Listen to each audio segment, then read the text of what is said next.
Good evening, everybody, and welcome. We're glad to see everybody here, and welcome to this special meeting of the Board of Directors of Harlan Community School District. This is a special meeting, and particularly going to be talking about the facilities tonight. And we have some distinguished members here that Jenny will probably tell us more about, but we got some folks from De Novo Construction Group, and we have also the architect, which is, what is it, HCM, I believe, or something like that, some letters.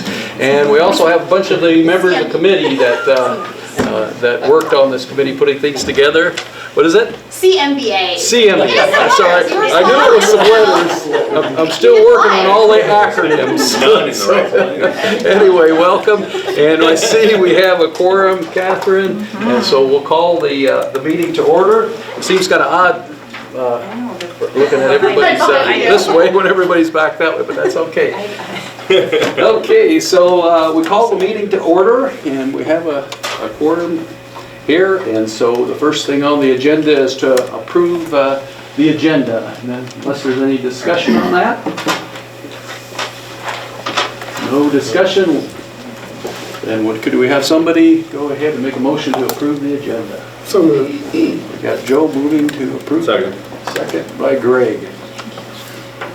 Okay, so the action items is to talk about the committee. We'll turn it over to Superintendent Barnett. Okay, thank you everybody for coming.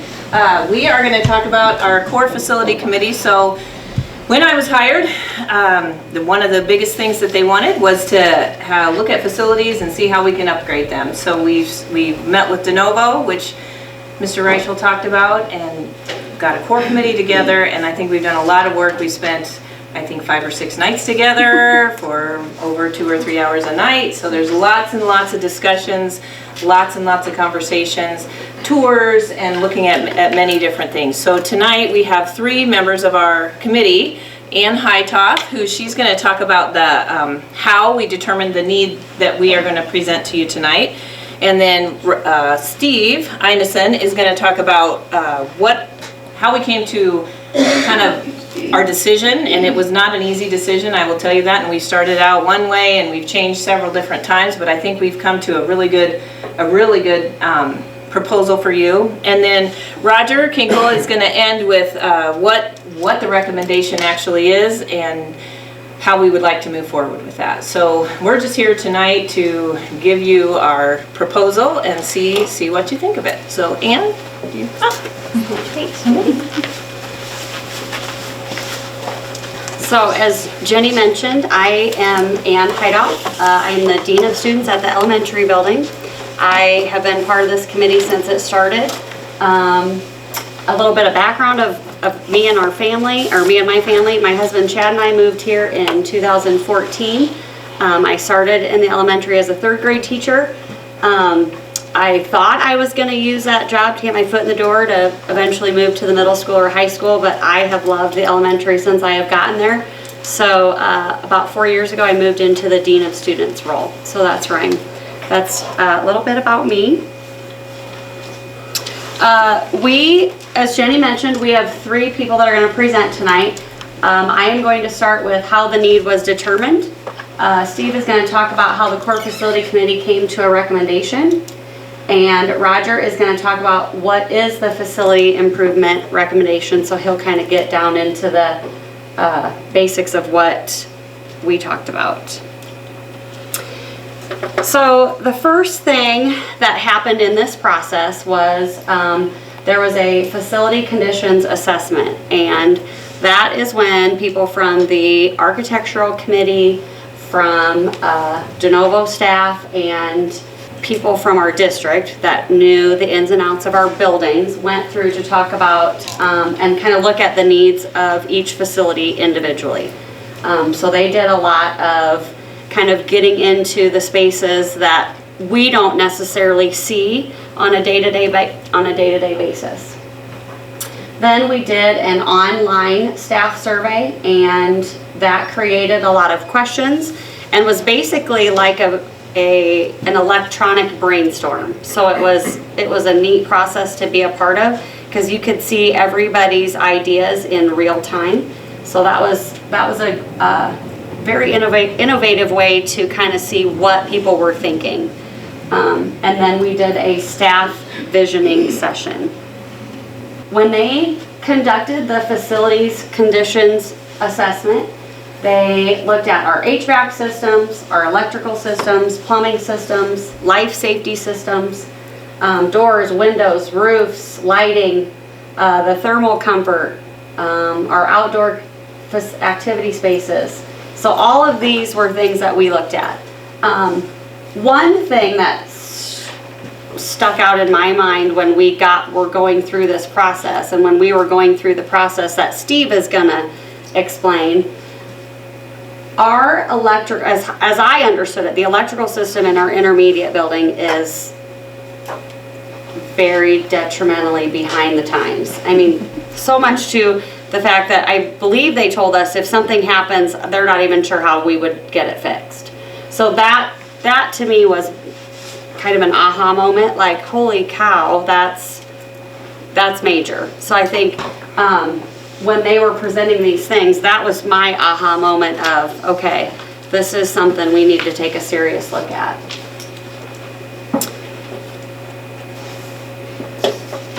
Then we did our online staff survey. So I believe it was at a PD where the questions were pushed out to staff, and you could start answering questions, and then you could see what other people were thinking. So you could see other people's thoughts, and you could rate them. So something I might have thought was important when I started, I might have saw someone else's thought and changed my rating. So it was a rating kind of method on how we came through with all of the different ideas of what we thought our district needed. Then we got together in our auditorium, and we divided up into buildings, and that's when we really sat down with the de novo staff and just gave them the absolute bare what we thought we needed. I don't think we held anything back. And so we just kind of made it our wish list. The primary, because of the newness of that building, their session was a little shorter than everybody else's. They really wanted a playground that was inclusive for our students that are handicapped, and we wanted more outdoor space like safety. Like, we don't have a fence on our playground, which we probably would be a good idea to have a fence. And that's really coming into play. That playground inclusivity is major of getting those kids that go to a playground that can't play, if they're in a wheelchair or if they're in a walker. There aren't a lot of options on our playground. And the pictures that they have showed us that kids can do now, it's awesome. And what's neat about it is it's not separate. Like, everyone can play on the same equipment, so they're all playing together. So I think that says a lot about our primary teachers, that they saw that as a need and made that their top priority. The intermediate, we have a lot of deteriorating conditions. Our playground is bare. We would like some improvements there. The building infrastructure is needing some attention. I believe the building was built in 1965. Temperature, ventilation, and then just improving the learning environments. And Steve will kind of talk to that, those improved learning environments. That's something that not a lot of people on the committee were aware, that even just how classrooms are configured now can be beneficial to the learning environment. So Steve will talk about that. The middle school, again, because of the newness of the building, they didn't have a lot. They talked about their heating and ventilation updates and more conducive to learning. And then those roof and window repairs. And then the last is the high school. The classroom updates that they'll talk about when we get to that portion is we were wanting attention to the metal walls, lighting, technology integration, our auditorium. I don't think you can walk into the auditorium and argue that it needs updated. improving the furniture, and then modernizing the teaching spaces. Again, kind of taking some of those classrooms that, like our science labs. I believe we were told years, maybe 5-6 years ago, that our science labs aren't even science labs. Like, you can't consider them as a science lab. And I think that's something that the high school obviously recognizes and put very high on their need of what they thought is important in the high school. So that's how we came to determining what we needed. And now Steve's going to talk about how we put it all together into a building recommendation.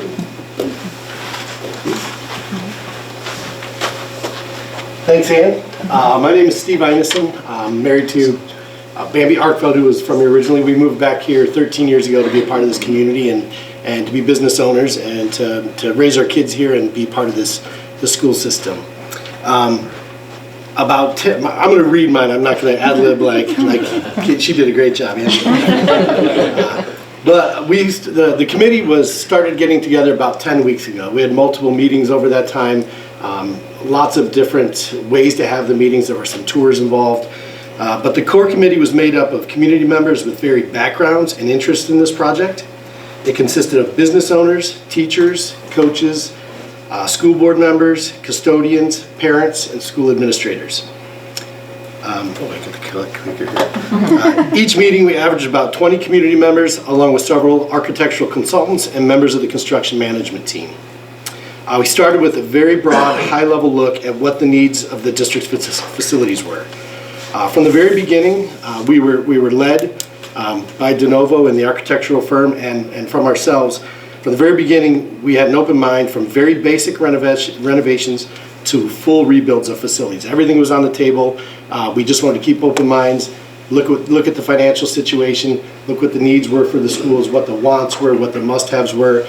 So we all had very open minds from the very, very beginning. We reviewed the staff surveys that Ann talked about and their recommendations. We discussed the results of the facility assessments. And one of the most impactful things for me was hearing from the school teachers. We heard quite a few testimonials from some of the teachers that were on the board. They talked about the challenges they faced with educating our youth in the current conditions. We heard stories of, in one of the schools, if you plug in more than 3 projectors in one area, the breaker flips off and the power goes out, and then they have to go work on that. We heard stories about kids not being able to charge computers. I would challenge you to look around this room right here. This is a library. It was probably great 20 years ago, but nowadays everything is done on laptops, workbooks, things like that. There's no place for kids to plug in a computer here. So we found out pretty quickly from the teachers that they were really challenged to educate our youth the way they need to educate them. We spent a significant time evaluating funding sources and the impact that they would have on individuals, farmers, businesses. I'll show you, there's one of the pictures here. We participated in individual and group exercises that allowed us to evaluate different scenarios. We looked at funding one facility more than another, completing renovations versus additions versus rebuilds. Each group would present their findings and recommendations to the others, and that would create some great discussion and provoke new thoughts and ideas about how we could do things better or be more fiscally responsible. Several members of our group toured areas of our existing facilities, and some had the opportunity to tour other facilities that were recently renovated or built, implementing these new methods. There are many areas that need to be addressed in order for us to provide a quality learning environment. Some of the most imperative are the need to address significant air quality issues that Ann addressed that put our children and staff at risk. Some of this equipment is 57 years old, 25 years past its life expectancy. We must address failing roofs that are a constant distraction and danger. One of the things that when we talk about these things, I'll never forget this year coming to a game against Red Oak, who has a very nice new modern facility. We had about 8 large drums sitting out in the concession area. They were there to collect water, but the Red Oak fans thought they were for trash. And they would go over and you'd see them throw their pizza and they'd be, oh, sorry, there's 6 inches of water in there. They want to fish their hand in this water and pull it out. And it was embarrassing as a community member to see people doing that, and that the tiles were falling in. So that's one thing that always comes back to me. We have deteriorating structural issues from very old buildings. We have to address the deficits in the electrical system needed so our kids have access to the most up-to-date learning methods. The list is pretty extensive. Along this entire process, we looked at all options. Everything was on the table. In the end, we feel confident we're providing you with a comprehensive plan that will allow HCSD to remain at the forefront of education in our region. HCSD will be able to provide learning environments that support today's curriculum and teaching methods. The school is the backbone of the community. Investing in our facilities will help retain enrollment, encourage families to move to town and enroll their children, and hopefully for me especially, I want to bring my kids back and my grandkids back. I have a 17-year-old daughter that has said, Dad, my goal is to move back here someday and be a physical therapist in this community. And I'd like to see that happen. Significant money has not been invested into our facilities in quite some time. We feel this is our generation's turn and obligation to invest in our children and our future. This is just one of those scenarios that we had. We were given these cards with each school, and it went from the very minimum basic, like if we don't do these, something bad is going to happen. We have to do these things, less amount of money to the things right in the middle to full on. This is all the bells and whistles. But we had budgets to do that in. So we all, at our own tables, we shuffled them around, and Team 1 came up with their recommendations, Team 2 came up, and then we each got up to present to each other and talk about why we did them and help each other decide, why those should be priorities or not be priorities, or why they would be valued or not valued. So for me, it was a great opportunity. I appreciate it. If there's some people here in the room, appreciate everybody's time that was part of that committee. It was really eye-opening. Let me see a lot of the problems that we have, but also what we can do to make this go much better, make it, like I said, invest in the next generation. With that, I will turn it over to Roger. Any questions on the process? All right, I'll turn it over to Roger Kenkel and let him take it from there.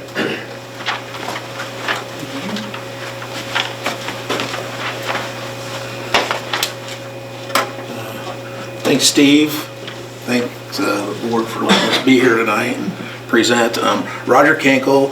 I'm from Erling. I have one that's graduated a couple years ago from the school district, and I have 3 kids currently in the school district. I went to school here, graduated from here in 1987, so I care a lot about what's going to happen in the future of our school district and our community as a whole. So I'm here to talk about the committee, our improvement recommendation.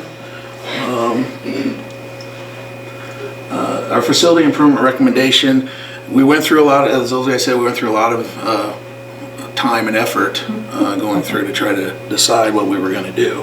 On the primary school, the recommendation was accessible playground equipment and fencing. So again, our primary school was built in 2010. So, there isn't a lot of things that have to be done to that facility, but we thought this was an important part to add that to the project.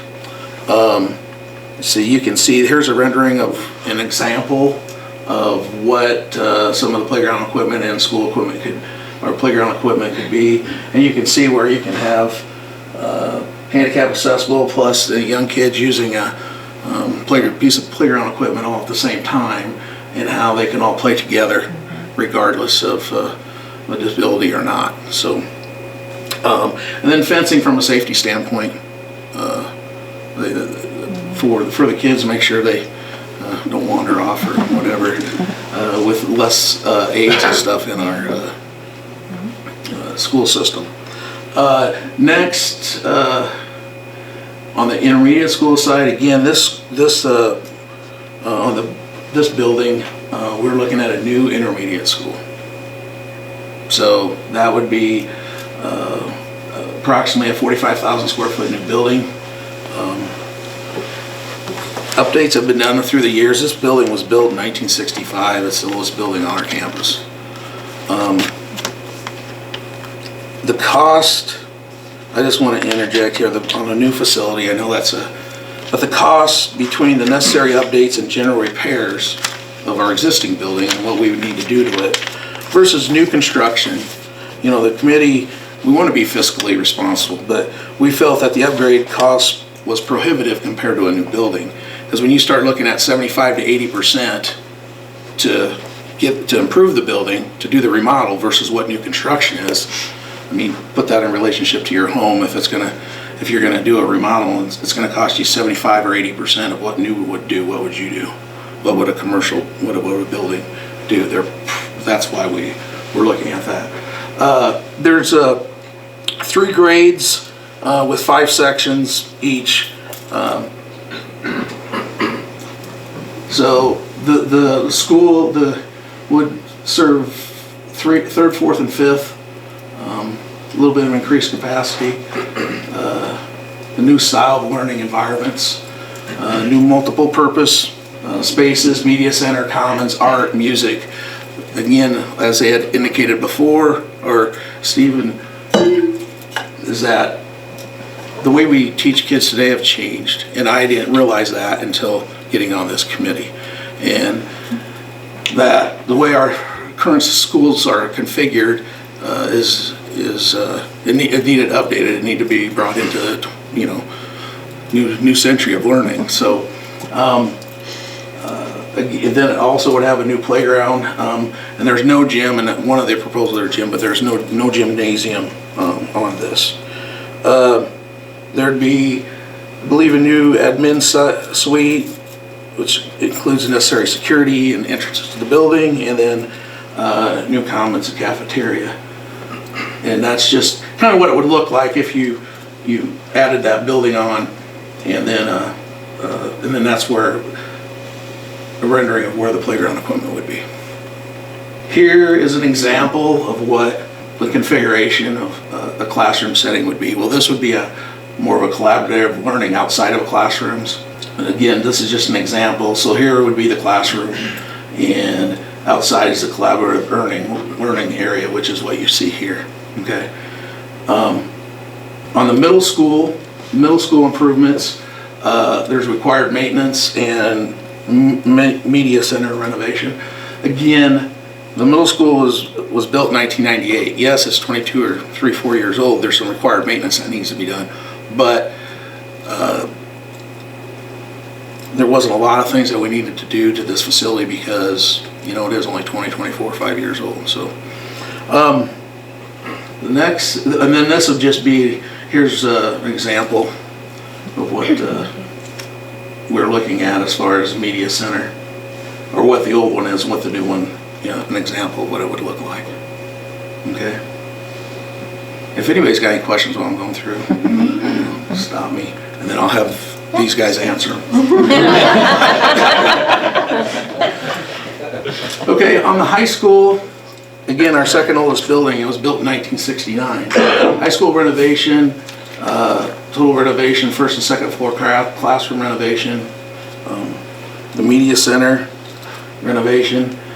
Part of that first and second classroom renovation is metal walls throughout this school building. And it makes it hard to add anything, electrical, that sort of thing into those walls that we found out. And the lighting, the acoustics, everything, it's hard to do unless you start tearing some of those walls down and you start getting into partial, and it makes it difficult. So total renovation, media center renovation, auditorium renovation, and then of course required maintenance. Again, we already touched on the fact that the roof, leaks, there's electrical, there's HVAC, so all those things need to be addressed. So here's our current auditorium. We all know what it looks like. And then this is like a reno of what it could possibly look like, as far as how to enter onto the stage, ramps versus steps, that sort of thing. ADA, yep. And then here's an example of what a learning area would look like, with a classroom and then a collaborative area outside, and of course inside the classroom there. This is out in the hallway, or a general area of where people sit, study, There's places to plug in for the computers, maybe be close to the lunchroom area. So it's a new configuration of what learning is today. So this is just again a highlight of the things that the recommendation that we're making for the primary, intermediate, middle school, and the high school, and kind of give you some renderings or drawings of the areas that we're looking at that need attention. Roger, is the new intermediate one, is that on the existing place where it is right now, or is that moved? It would It's be be just where the north of, playground. am I saying that right? Just north of where the current facility is. Okay, just north But it of would that. attach to the primary. Yes. Okay. I was just trying to figure out where that was. Yeah, I know. Visually, that can be. This and could then- be constructed while the current intermediate school It's stays still- in you don't place. have So to- that can be you don't have used to as this is train, being constructed yeah. Okay. without having to have kids. Yeah, because otherwise you'd have to bring in, we never talked, but you'd have to bring in Portable. portables, classrooms, which adds to the cost of the whole renovation. Joan, you see that one over on the left where the existing is, the pink roof there? Oh, uh-huh. I think it's just to the north of that pink roof, and on the second one, you see where that darker red Right area here? is? I Okay, think it's set just to the north of those existing buildings. okay. It's a good Can you question. imagine the facility that's being removed will become playgrounds? Like- That area, So that's the that sequencing area. of how Yes. that's Yeah, gonna that Yeah. would be the playground. And as you're getting into that, that'd be getting into the weeds, which you would, have to make some decisions there, but, let's see, is there so, all right, so this is our recommendation. What is it gonna cost? To do all these things, the total project cost came up to $32 million. The good thing is 70% of the cost for this will come from a bond, a school bond, which will be paid from real estate taxes. 30% will come from the safe funds, or what I like to call 1% sales tax. So just as a note, last time I know, was it 3 years ago, they tried to 28 million, 4 years ago now, $28 million. That was all gonna be on real estate taxes. So really, right now, with what we're proposing, we're looking at about 22 million on real estate taxes. So it's really $6 million less than what our proposal was, what the proposal was 4 years ago. And when you figure in the increased cost of everything, we all know things have gone up. I thought that it came in pretty good. They're $2.33 GO bond. So what that means is based off the assessed value in the school district, and someone can, Brian or Steve, you can, if I misspeak here, you can just stop me, but you can be from anywhere from a penny to $2, I think, and 70 cents for assessment against real estate in your district to pay for a school loan. You can go to another level, but we're not gonna go there. So this came out to $2.33 per assessed value. So that's where that bond would be.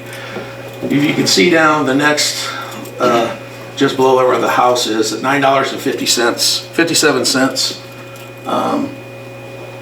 per month per $100,000 assessed value. So that's what it's gonna cost either a homeowner, someone who owns a commercial property, even a bare lot, whatever, anything that's not ag related. That's what the assessment would be. And on farm ground, it would be 27 cents per acre per month. So that's how that breaks down as far as the school bond. Let's see.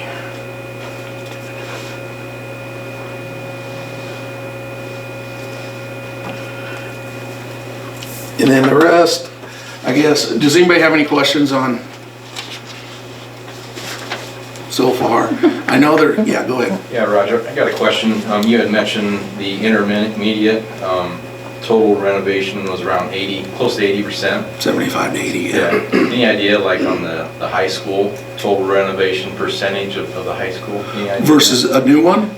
Yeah, no, just, I can't remember what the High dollar school. amount was allocated for the high school, but I know a new high school with our size of facility, when you start throwing a gym on there and the other things that are needed,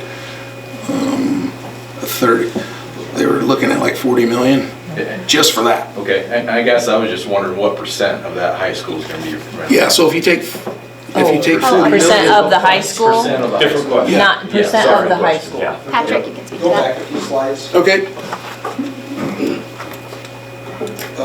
That right there. So if you look on the right-hand side of the screen, you can see that the main portion of the building, first floor is on the left there where he's pointing, and then on the right, that little portion is the second floor of the classroom space. So that's showing that all the classroom space with the metal walls is getting attention. The walls are getting taken up, the science rooms are getting updated. Those classrooms are getting reconfigured for proper acoustics, all finishes, making sure that electrically they can serve the kids correctly, and those learning environments can be improved.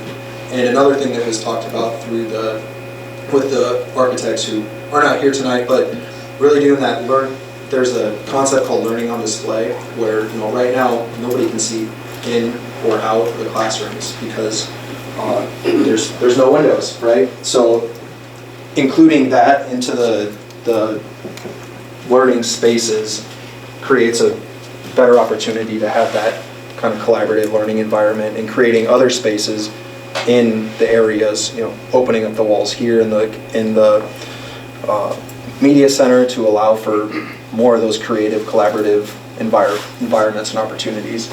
So with that being said, it was first and second floor classrooms. The auditorium was something that was brought up from day one. This is just something that needs taken care of because the community uses it a lot, the school uses it a lot, just even from performances to classroom usage and teachers being in there. And like you saw in that picture, even just something as simple as getting the lighting so that when you take a picture for graduation or whatever, it's not in that green, So stuff like that. We talked about the locker rooms have been improved over the years. The lockers are in great condition. The rooms themselves are in really good condition, but there's some things as far as the plumbing. The showers are not up to code right now. Not right now. Currently, per plumbing code, you can't have gang showers anymore. So that's what is there. So getting those updated along with the restrooms, creating the right accessible restroom stalls. So as you can see, that kind of strip along here is what would be updated. this is the auditorium, just to try to give you guys an idea. So there's the auditorium, so these are the classrooms. Like this is where we're at right here, then you come down over here, down the hallway. I believe that is the gym. Yep. And then you come down, so the pink area is all the area that's gonna get renovated. Anything in the pink. So, and then this is the second level of the pink. So like, I think this is the shop and stuff area, and there's not renovation so much there, except there will probably be electrical updates in there. Sure. That will need to be done, because I know that there's electrical updates that need to be done in that area.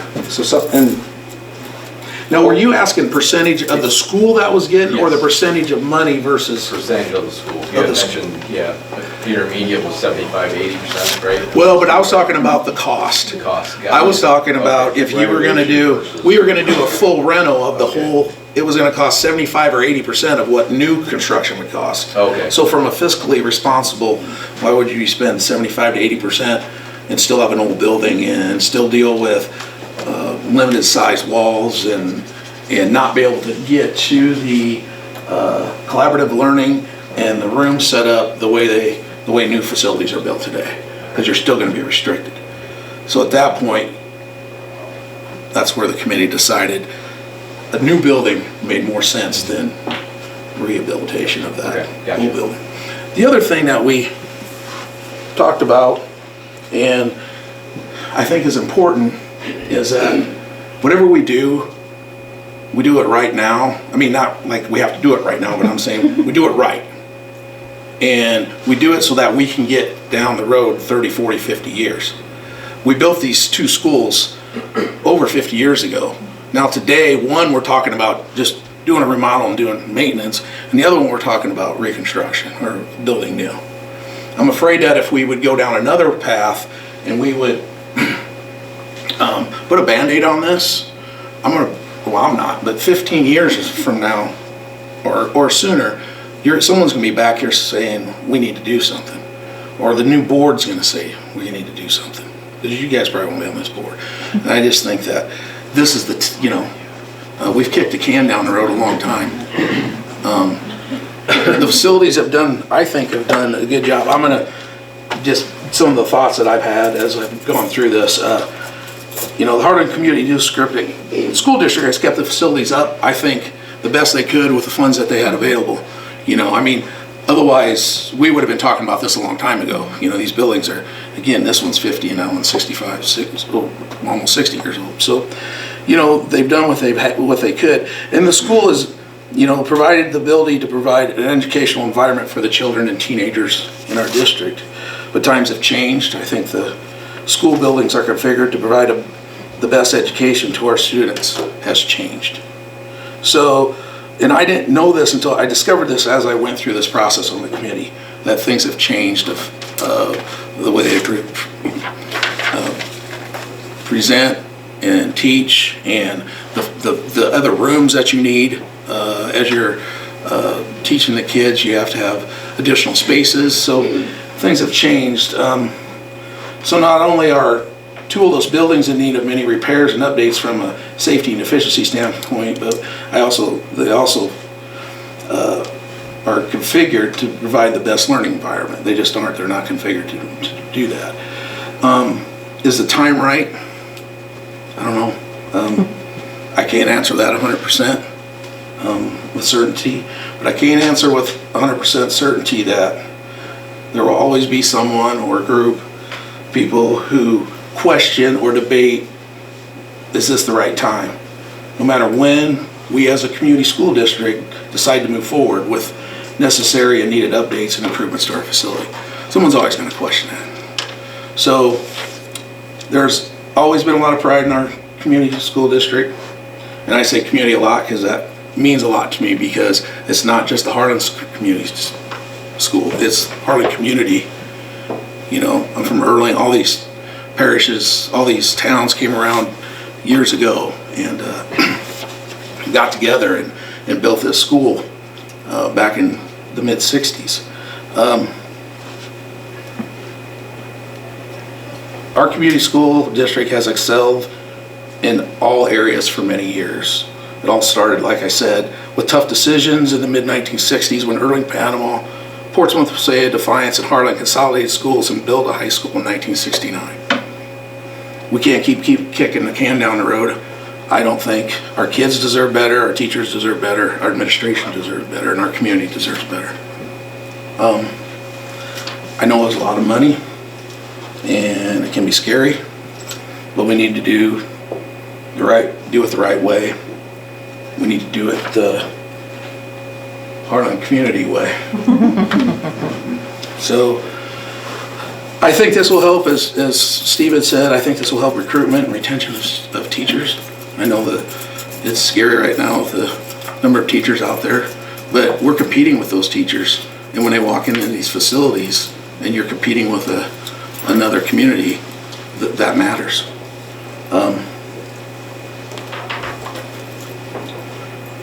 Let's see.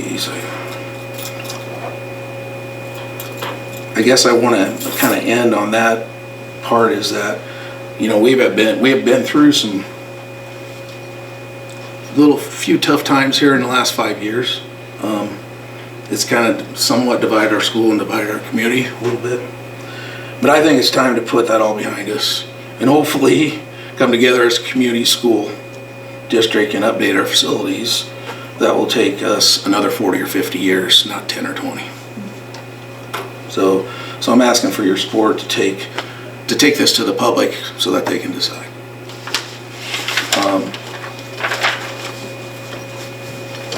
I also want to just give you a little bit of why I'm here. I felt our facilities needed some attention.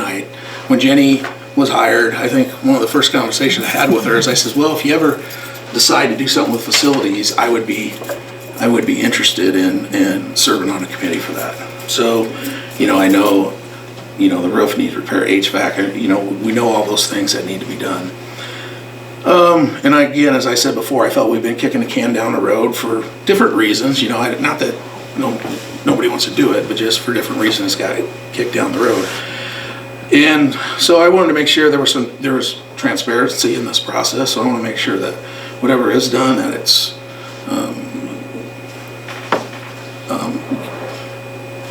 given to the public, and they understand what's going on, and they have all the information they need to make a decision. Again, 2 of the facilities are over 50 years old. I want to make sure that we do the right thing and do what is necessary. That was another reason why, so that they're viable for another 30 to 50 years. I went to high school here, graduated in 1987, about the time the initial bond for the high school was paid off. Now my kids are going to school here. My parents and my grandparents, via school bond, helped pay for this facility that we're standing in today. That I have used, and now my kids are using, and most of you in this room, if you went to school here, you used this facility. A lot of us have benefited from the facilities in our school district. And I guess when I was thinking about that, that's when I realized that is my turn to help pay for updated and improved facilities. I used them, my kids used them, my parents paid for them, my grandparents paid for them. I did it. So I hope my youngest child, my other 2 probably won't see the reaps of this new, if we get this passed, the new facilities. But, hopefully someday my grandchildren will, or at least the next generation of Harlan Community Cyclones in turn, will get to use these facilities. So I guess that was where my mantra was. I think it's my turn, it's our turn, the next generation, to provide facilities that are going to go forward for the next 30 to 50 years. That's my speech, and I guess thank you for listening. Thank you for being here, and Thank you guys. we'll let these guys. Steve, I think you. Yeah, we'll just be real quick, couple minutes. So, as I mentioned, it was a really great group of people that we met with. Some of them are here in the room tonight. You would think after being in a room for 2 or 3 hours, you just want to get the heck out of here. Half of us stuck around for another half hour, 40 minutes afterwards, talking about, hey, thanks for bringing that up. I didn't think about that. Never thought about it from that perspective. Just had some great discussions, and then a lot of those discussions led to, well, why are we on this board? Why did you volunteer? Why were you asked? And why are you passionate about it? So we just thought, just real quick, wrap this up. Roger just gave his why. My why, I'm not from Iowa, I'm from Ohio. Met my wife in Omaha, and we had a chance to buy a family business for years. Hey, I'm going to close the business. You ought to come get it. I'm like, we were young. We had no kids. We had great jobs. I want to live in a small town. Not interested in that business. We're happy where we're at. Then we had kids, and things changed, as any of you know that has kids, and just said, hey, we should look at this. I grew up in a town in Ohio of about 7,000 people, very similar to Harlan. Great community, great school district, tons of pride in our band and our athletics and our academics. So we came back and looked at the book. So it was the first thing and said, okay, we can live off that. Secondly, I wanted to meet the people. So I came back to my first homecoming football game against Denison, and Bambi drove me by the stadium at noon, and half the bleachers were covered with blankets that were taped down. I'm like, what is going on? So that's because people are reserving their seats. Came to the school, blown away with the school system, saw all the academics, the band, the choir, all the things that people have done here. You obviously have an incredible school system here. So I said, hey, this is it. This is where we should be. We took a chance 13 years ago. I quit my job, she kept hers.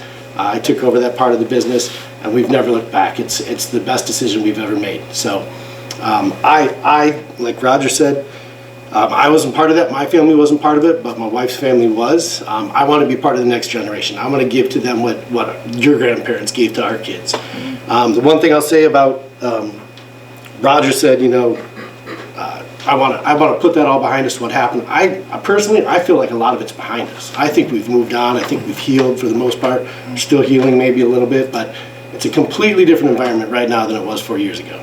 And I think most of you would agree with me. At least that's been my discussion. So with the last bond, there wasn't a lot of communication. We were asking for it completely with sales tax. Completely different setup here. We're 4 years later, and we're not asking for that much more, and we're not asking for the community for any more. So for me, we got to move forward. We got to do it, and this is the time. So. I've gone around and around in my head on my why, and I have so many different whys. And I come back to, and education is the one thing that you can give to a child that nobody can take away. Once that child has those skills, whether it's a life skill, an academic skill, you cannot take that away from them.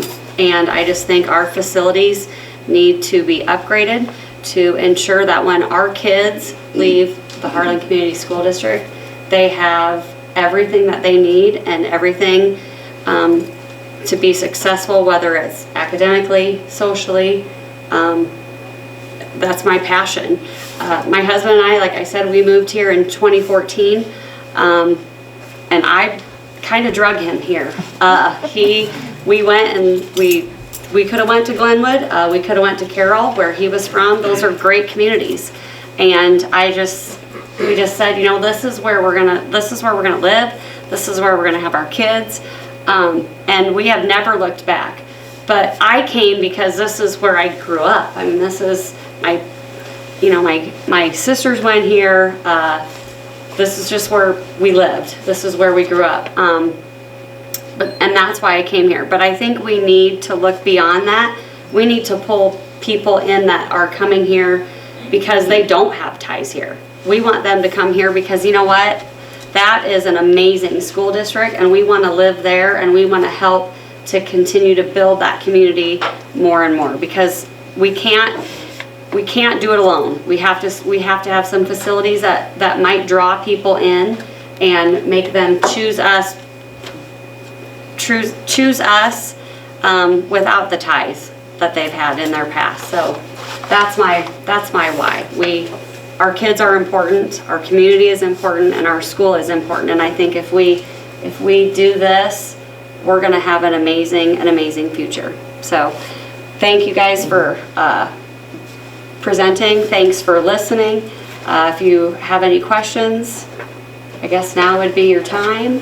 Well, first let me preface this by saying thank you to everyone who participated in this. And due to open or public meeting laws, several of us on the board were not able to get involved in this, so we are playing catch up right now. I was curious about the financial end of it. I don't know who to even talk to about that, but We'll direct you to that person. Yeah. Go ahead. What model was used to forecast inflationary factors into the $32 million bond? That's a great question. We did discuss that at the very last meeting. Do you want to take that, Patrick, or Brian? Brian possibly? So these guys are from Genova. They were great to work with. This is Patrick Davis, and I'm sorry I don't know Brian's last name. Can one of you guys handle that? Yeah, I'm thinking, my name is Brian Crawford, and I can move up here. It's a hard river out. And thank you for giving us an opportunity to speak, and for everybody coming tonight. I'll answer that with two different questions, or two different answers, because both are applicable to what you're asking for. As far as the cost of the project, how do we come about those? Those are really put together through three different methods that we utilize. Ourselves working in conjunction with the engineers and the architects, and also understanding the bidding market today and what it was pre-COVID. And we all know that crystal balls going forward, we can make assumptions based upon that. So we look at average means throughout the United States, nationally and locally to come up with pricing. We also understand what the recent bidding market is, within the state of Iowa, and other school districts is very similar size. And they will also do long form forecasting or estimating on the project. That's where we come up with the numbers on that. As far as budgeting it in for this price, $32 million. 70% through property tax, 30% through SAVE. When that dollar is figured out right there, that valuation for taxable valuation will be approved by the school board or given authority by the public to tax that. So that money revenue will be guaranteed coming in. Also with the SAVE, that's been in place now for a little over 20 years, and those calculations right there through Piper Sandler have also confirmed and verified that those revenues will be coming in. So to be able to pay for that, you will always have the money to be able to pay up to that maximum amount right there that's potentially could go out to the public for vote. But the work that we are projecting to do is baseline so much money. How much inflationary wiggle room did you build into that forecast? As far as this goes right here, we've projected construction starting next year, moving into the next 3 years. We added approximately 5 to 8%, and it was kind of a stair step because we're hoping that construction inflation will go back down to the standard 2.5 to 3.5% increase per year during that time period. We started out with 5 to 6 at the very beginning, and then we tapered that down as far as a cash flow projection throughout that process. We also brought all the cost up to today's value from what it was pre-COVID. That was a large increase in interest rates, or in inflationary factors right there.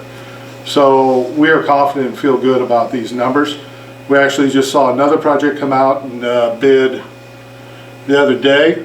This last month, yeah. This last month, and the dollars per square foot on that are working in right where we're expecting it to be on this one. So we feel confident with that. Also, I wanted to ask on the auditorium renovation. I guess it was asked of me, will we be able to be in a better position for hosting activities such as drama and band and such? Was that? I think the last bond was looking at spending a lot of money on the auditorium. What we were told by the architects and by the construction management company is, you've got a beautiful facility here. The height of the stage is right on where it needs to be. It is a beautiful facility. The acoustics are pretty good. They need to be updated.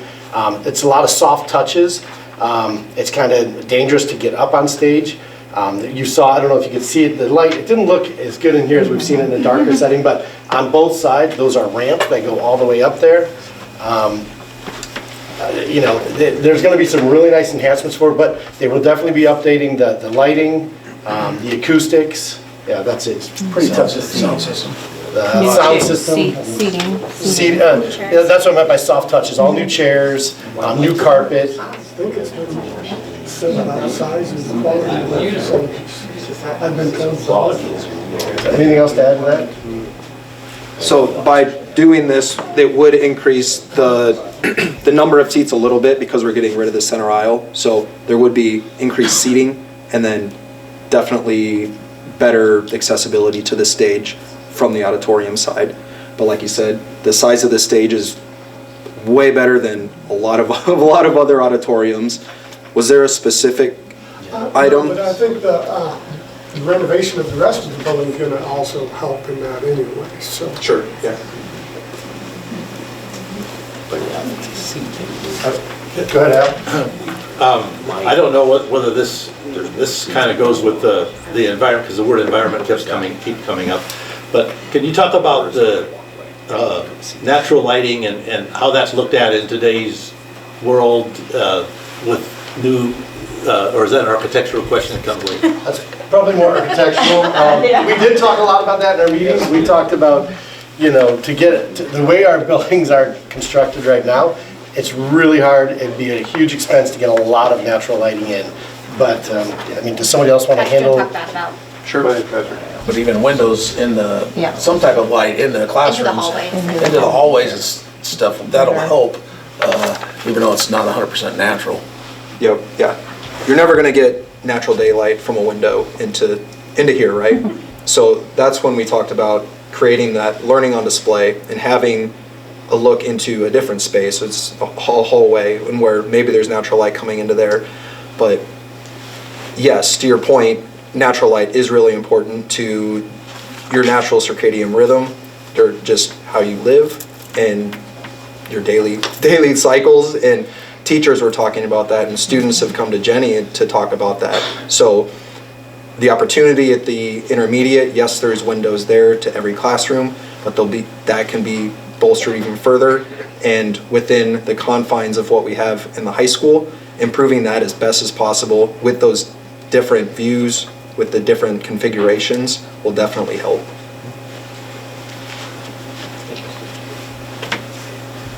Sending a vote to our constituents regarding the bond issue is one of the more serious things that us board members need to do. And so in a few minutes we'll take a roll call vote, but I just encourage everybody to discuss it. And somebody said we all have to agree.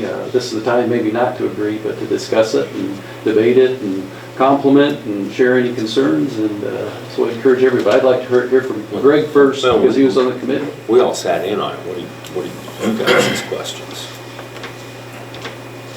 We've got a lot of answers, but you guys are kind of limited, so. Jay, do you have any comments about it, the process? And I think being on the committee, I had a few concerns at the beginning, and we were obviously privy to being at more of the meetings, and Al and I were actually able to go and tour some newer facilities. They showed us a Cadillac first and then like a Geo Metro at the end. So, but I will say that right now we have an opportunity to exercise some trust too. To trust those of us that sat on that committee and tell you that a lot of questions came out, and there are some pretty strong-willed personalities in that committee. And so none of this was reached in a smooth manner, which I personally enjoy that type of atmosphere because it helps get out there what are problems. I don't think there's a question that could come up from the public that did not come out of those committee meetings. I could be wrong. But I think it's a good time to exercise some trust in the people that were on that committee. I think it was very diverse. And for those of us that sat on there, a lot of things went into this. So I guess that's my thought. I never would have, Roger alluded to several times about how learning styles are different. I thought graduating from here 20 years ago was long time. It's not, evidently. But,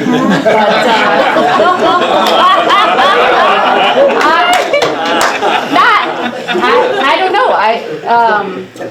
It's very different even now, but I will say every administrator we spoke to, I polled teachers in the hallways, just wondering if maybe they had a group of staff meant to meet us. I randomly walked off and asked teachers how they felt about different things, and I think that's where we have to exercise trust too in the educators that are telling us what they need.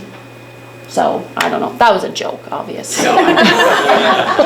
Yeah. But I feel like a lot came out of those meetings. At the same time. Well, I've picked the brains of several people who've been on the committee, and I have a mountain of respect for the people that were involved with it, and I appreciate it more than I can express. I'm originally from Clarinda, so Harlan was the enemy. You used to destroy us in everything. But when I got here, I was shortly out of high school, and I got to know. We still do. I got to know some of the people here, and I realized that very shortly after I got here, I realized I think I would have excelled more in Harlan than I would have in Clarinda. And that is part of why I wanted to put roots down here. And that's why I'm very excited about this prospect, because my roots are here. That's awesome. Thank you. Thank you. No, I would just like to thank the committee for all the hours that you did spend on it, and kind of reiterate what Jade said. you know, all of us cannot be on the committee, and so therefore that's why we have the committees. And I appreciate like all the time that you did spend, and I trust Jade when she says that there wasn't a question that was probably not I answered don't there. think there was, but. Yeah. And what we came up with was not 100% what any one individual wanted. It's very much a group Give and effort. take. Yeah. A lot of give and take. Jim, if you were on the committee and you're in the audience, could you stand up just so people can see who was all on the committee? Maybe that would be, so these are, yeah, we have several that are here, so thank you very much. They spent a lot of time with us as well.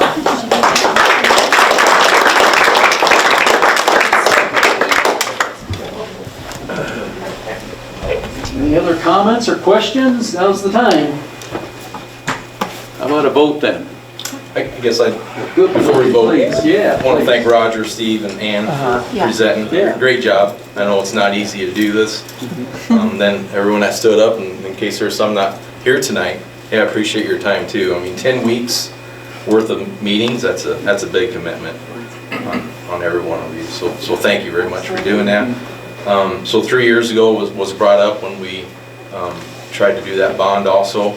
And I guess I'll be up, maybe you guys remember that or not, but I was one that voted against it at that time, just because, and Joni, yep, just because of the ag, you know, I feel I'm part of the ag sector with what I do and kind of how I grew up and what I do today.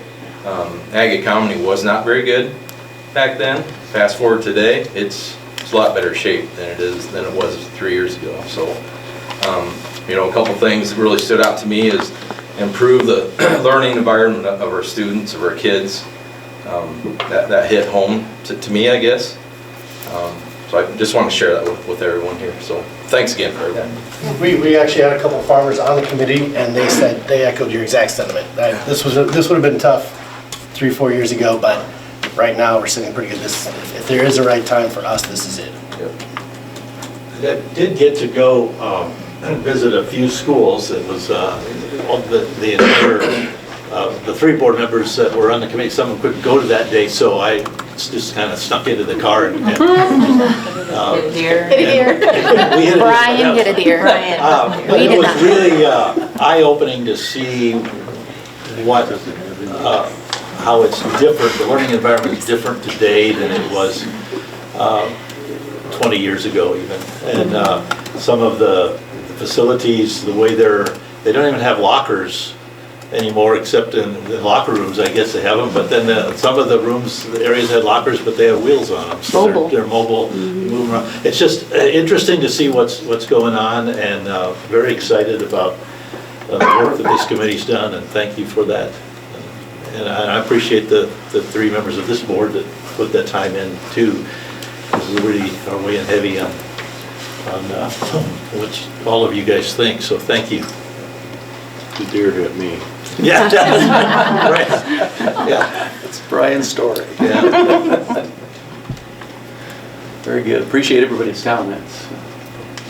There's none other, how about you, Greg Blatt? How do you vote? Okay, should we hear the proposal to push it forward, or how does I it go? think we just need a motion to push it forward, and we don't have to do a roll call vote. Okay. So the next steps would be that we would get Did you say you were going signatures. to have to explain what the process is as far as what are we voting on, or what is the motion exactly?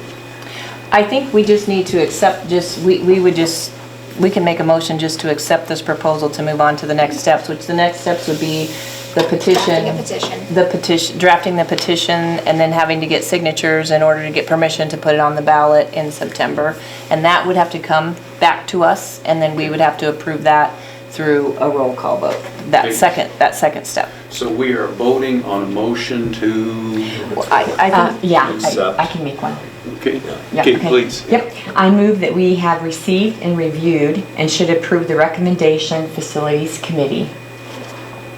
Is that correct? recommendation from the facilities committee. It's just that exactly sufficient? what's on the, On the agenda. on the agenda, and she just. I just read the agenda motion. So we have a motion. Who's got the second? I was- Go ahead, Monty. Okay, I was second. Monty's got the Okay. second. All those in favor say aye, please. Aye. And those against? The motion carries. Quick question. Just a quick question. How is the petition going to be circulated? Do we have a point man for that or person? We'll work with the facilities committee and the school administration, and that can go out through several people in the community to gain signatures. So it doesn't need to come from one specific person. There will be a committee of people that will seek out those signatures. So would you like to help? Is that what you're saying, Joe? Yeah, I haven't volunteered lately, I would. You got more jobs for you. Okay, that's all the questions. How about a motion to adjourn the meeting? I motion. Al's got Dang that it. motion. You want to do the second, Dave? Yes. No, and now you know No, we're adjourned. why I have so much trouble.